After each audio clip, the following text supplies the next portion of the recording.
की खेती को लेकर आज चर्चा हुई। आउटसोर्स वाला कर लो पहले आप, आउटसोर्स। ठीक है सर। सर विपक्ष लगातार आरोप लगा रहा है कि आउटसोर्सिस के लिए जो है 3 महीने की सैलरी नहीं मिलेगी, क्या कहेंगे सर कि आउटसोर्स? नहीं, आज जो है सदन में जो है नियम 67 के तहत काम रोको प्रस्ताव के तहत भारतीय जनता पार्टी के विधायकों ने जो है वो प्रस्ताव दिया है कि जिसमें उन्होंने आरोप लगाया है कि आउटसोर्स के कुछ कर्मचारी विशेष करके जो कोविड के दौरान स्वास्थ्य विभाग में लगाए गए थे उनको बाहर निकाला गया है। उस पर विस्तृत चर्चा सदन में हुई है और मुख्यमंत्री जी ने जवाब दिया है कि किसी भी कर्मचारी को नहीं निकाला गया है, उनको 3 महीने की एक्सटेंशन दी गई है। और जो माननीय जयराम जी का आरोप था कि उनको 6 महीने से सैलरी नहीं दी गई है, वो भी आरोप गलत है। सभी कर्मचारियों को जून 23, 2000 तक की सैलरी दी गई है। कुछ सैलरी उनकी जो पेंडिंग है वो जल्द सैलरी दी जाएगी और उनकी नौकरी पे जो है सितंबर के बाद उसको एक्सटेंशन दी जाएगी नहीं जाएगी वो जो है वो विचाराधीन है, सरकार के ध्यान में विचाराधीन है और इससे जल्द जो है उस पर फैसला कर लिया जाएगा। सर भांग की खेती के ऊपर भी चर्चा हुई? नहीं, पिछली बजट सेशन में इस सामान्य सदन में भांग की खेती पे चर्चा हुई और बहुत सारे विधायकों ने, जिसमें कांग्रेस के भी और भारतीय जनता पार्टी के विधायकों ने अपने विचार रखे और माननीय अध्यक्ष ने और सरकार ने एक उप समिति बनाई, विधानसभा के विधायकों की कमेटी बनाई जिसमें सभी दल के लोग थे। उन्होंने विस्तृत रिपोर्ट जाकर के उत्तराखंड में भी गए, वो मध्य प्रदेश में भी गए, जम्मू कश्मीर में भी गए और इस पे गहन विचार किया है।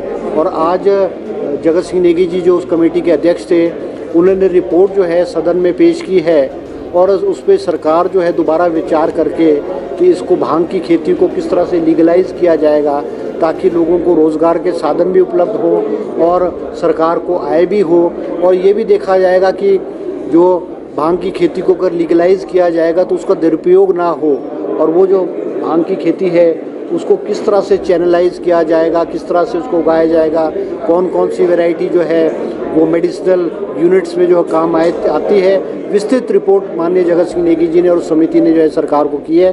सरकार उस पर विचार करेगी और एक पॉलिसी बनाएगी ताकि उसकी जो है इम्प्लीमेंटेशन जो है वो की जा सके।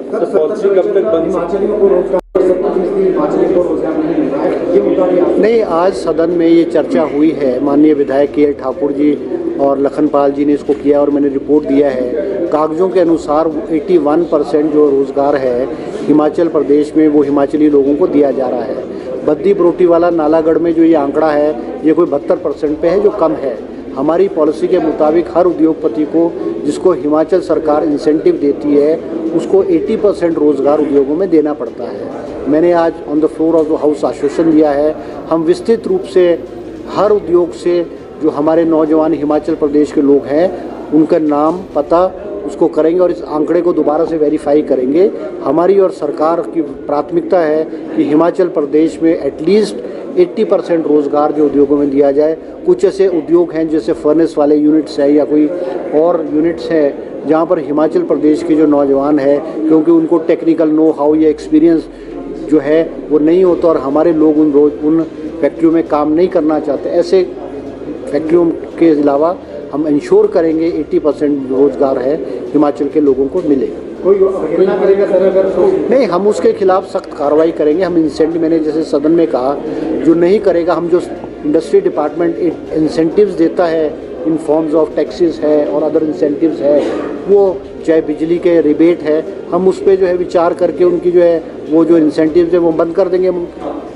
ठीक है। नहीं, मैंने अभी कहा है आपको किसी को निकालने के ऑर्डर नहीं है। 30 सितंबर तक वो अभी हमारी नौकरी में है। अगर ऐसे ऑर्डर्स होंगे इट विल बी विड्रॉन और मुख्यमंत्री जी ने सदन में कहा है ये विचाराधीन है और सिंपैथेटिकली इनको एक्सटेंशन की कंसिडरेशन सरकार कर रही है। धन्यवाद।